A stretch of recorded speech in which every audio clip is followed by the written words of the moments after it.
there, this is the Ignorant Entrepreneur. Want to know how you can start a business? Don't have the money? Say no more. Want to see how you can start it on a $500 budget? Luckily, the Find Guru felt really inspired to do this and document the process. She was just a girl in college looking for a purpose. That was her in 2015.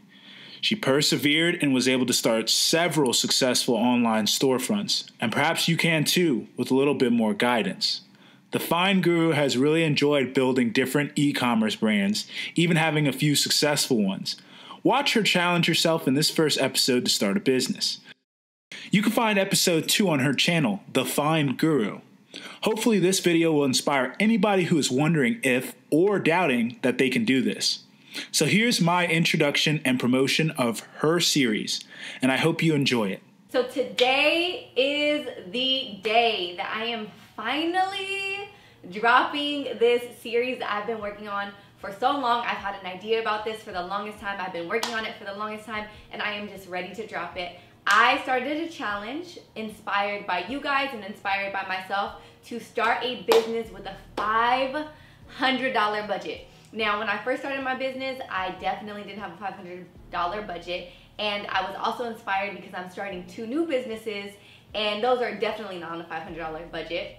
But this is basically going to be a boring video about the trademarks, the licensing, domains, things like that. So let's go ahead and just get right into the video. Okay, so starting off with one of the most important things is actually getting a seller's permit. Now, and before I get started, let me just go ahead and put a little disclaimer because I'm not a professional. These are the things that I did that I know how to do to the best of my legal ability. So if you guys are not in California, or you guys are in California and you guys are taking my, this isn't an advice video, this is a how I did it video. So just take everything that I say with, you know, a little grain of salt and do your own research. But first things first for me is getting a seller's permit so that I can actually buy merchandise to sell. How you get a seller's permit is going to cdtfa.ca.gov. Now, this is where you get a seller's permit in California, and then from there, you're gonna go to permits and licenses. And then from there, you're gonna click register online. And then under the register tab, you're gonna click new. And then you're gonna click business activity or location. And then it's gonna ask you to sign into an account or to create an account. I already have an account, so I'm just gonna basically go off of the way that I did it because I already have one. And then it's basically gonna ask what you're selling because there's different permits and licenses when you wanna go into selling things like alcohol, tobacco, certain electronics and things like that. But I'm just selling clothes, so it's gonna be pretty simple for me. And then it's also gonna ask what kind of entity you have, whether that's a sole prop, a S Corp, a C Corp, a LLC. When I started out as an individual. It's also gonna ask you for your social security number, your ID, your visa, your military ID, or your passport. And then you're basically gonna fill out the rest of your information. I can't tell you guys how to fill out the information because I don't know what businesses you guys are starting, but as far as clothing, it's pretty simple, pretty easy, and I got my seller's permit instantly. Next thing that's super important is getting a website. I personally love, and probably will always love Shopify. Their back end is amazing. Their e-com support is amazing. The apps that they have is amazing. The templates are amazing. It's super easy to use, and you can really get a back end look at the analytics of people who are buying your products, where they're coming from. In my experience, I've tried Wix. I tried Wix a long time ago, like in 2013, 2014. I know they personally have up their back end, but for me personally, I'm good and safe with Shopify, and that's what I'm rocking with. Now, another good thing about Shopify is they do have a 14-day free trial where you could basically try out the website, see if you like it, you can design it, and see if it's something that works for you. After that, then they do go into different plans. I believe the plans start at $29.99, $79.99, and then $299. It all kind of just depends on what you're actually needing for your website. I personally started out with the $29.99 plan, and it's worked for me. Another thing that you're gonna need is a domain. Now, a lot of these websites where you can host and have your website on their platform will allow you to have a domain for free, but it's gonna say .myshopify.com or .mywix.com. And one of the things that was really important to me when I was starting my business is the integrity and the overall look and feel of the brand. Even if you're just starting out, girl, you gotta act like you got everything in line and in order. So one of the things that I chose to invest in was buying a domain, especially because I knew this was gonna be a long time brand. It's something that I invested my time, my energy, my money into, so I had no problem buying the domain. Now Shopify now offers you to get a domain through them, which is only $14 a year, but since we are on a budget and it's really, really tight, I'm gonna go check on GoDaddy. GoDaddy is actually where I pretty much got every single one of my domains that I've had throughout all of my drop shipping companies and my e-com companies. I also like GoDaddy because they also allow you to have an email with your domain at the end. So like, for example, info@thefindguru.com. It just adds that professionalism to your business and the integrity of your brand, in my opinion. So if you go to GoDaddy, not only can you search to see if the domain is available, it will also give you other domains that you could possibly choose from if your domain is not available. So the domain that I'm looking for is available and it's only $11.99. But there's this little thing called privacy. Now, one of the crazy, scary things about being a small business startup owner is that because you have a business, everything that you do in your business is public record. So you want to be very careful, because if you're just starting out and you're using your home address, all of that information is public record. So if you put your address as the address, then it goes up online and anybody can basically find your address. So even though it ends up being more than it is on Shopify, I am going to buy this privacy just to make sure that my information is protected.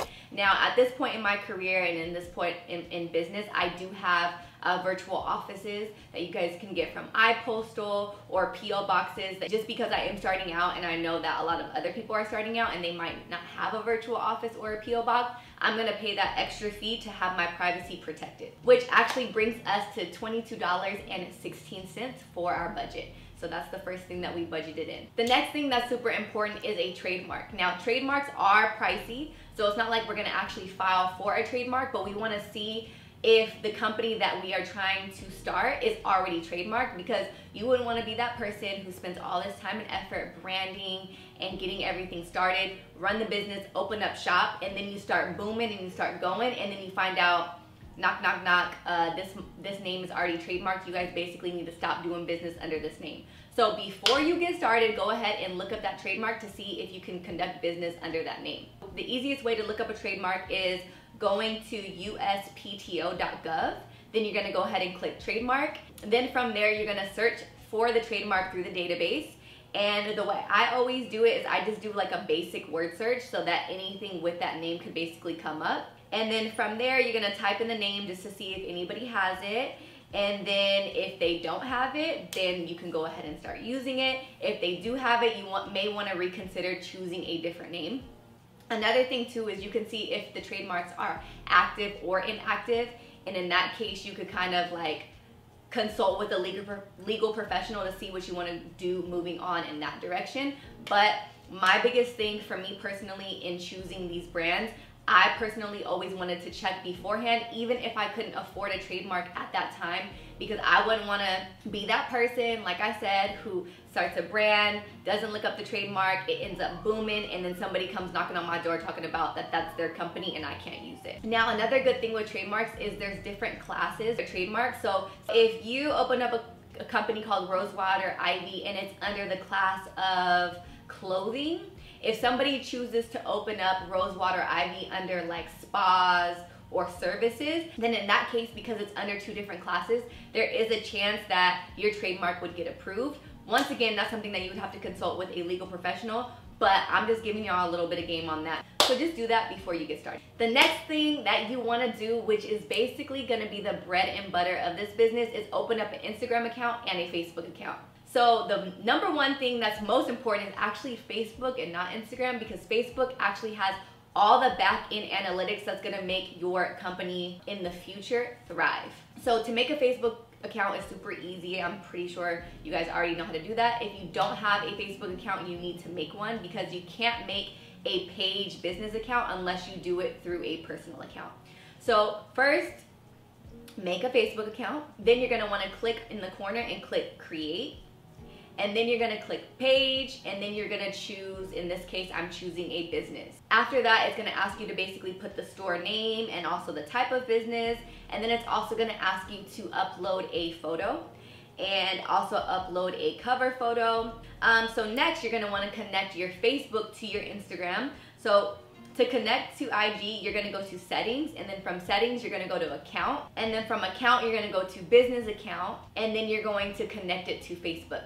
Most of the time, if you have these within the apps, then it kind of automatically connects, but I'm gonna just put a screen recording so that you guys can see exactly what I did. The reason why Facebook is actually more important in this case than Instagram is because there's something golden called the Facebook Pixel. Now, the Facebook Pixel basically tracks every single person that goes to your site and is able to tell you their buying behavior, certain demographics, things that they're liking, things that they're clicking, things that they're adding to their cart, things that they've gone all the way to checkout and then they stop and they abandon their checkout, things that get the most clicks, things that get the most hovers. It's basically gonna tell you everything. And then in this case, a lot of people don't like this, but I know all of us have been on a website and we're trying to buy this dress or trying to buy these shoes, and then the next day we're on Instagram and then we see an ad for that exact item. That's basically because of the Facebook Pixel. So the Facebook Pixel allows you, once you have the budget and you're a little bit more knowledgeable, to target Facebook ads to people who have already clicked on your items. So this Facebook Pixel is important. So to get this Facebook Pixel, you are going to go to the Business Manager. And then from the Business Manager, you're gonna go to the top of the 3 lines and then go to Pixel. Then you're gonna create a pixel because you don't have one. This is a new Facebook account, new business account.